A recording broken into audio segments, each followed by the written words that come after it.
The 2023 Corruption Preception Index (CPI) shows that corruption is thriving across the world, and in Guyana's context, it is no different.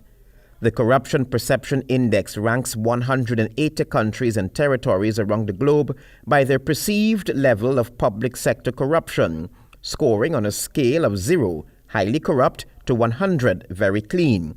Guyana has ranked 40. In its latest report released on Tuesday and perused by Nightly News, Transparency International said Guyana has significantly risen in the CPI over the last 12 years. However, recently, the country has stagnated.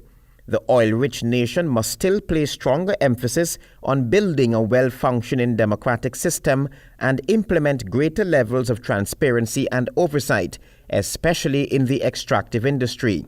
Unquote. It must be noted that from 2015, when the PPP was voted out of office, Guyana was scoring below 30 points. To date, Guyana has been ranked 87 out of 180 countries. CPI reports that both authoritarian and democratic leaders are undermining justice. This is increasing impunity for corruption and even encouraging it by eliminating consequences for criminals.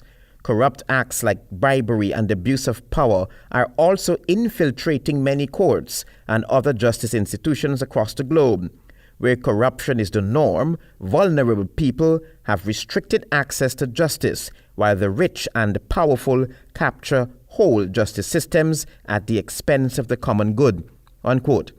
This is the third full year in office for the PPPC government, where the perception of corruption in the country remains stagnant, according to the Transparency International Corruption Perception Index report. That same year, Governance Minister Gail Teixeira railed against Transparency International, deeming the report from the anti-corruption body as faulty. At that time, the minister said her government will only use credible sources of data to determine Guyana's position in fighting perceived corruption. Travis Chase, HGP Nightly News.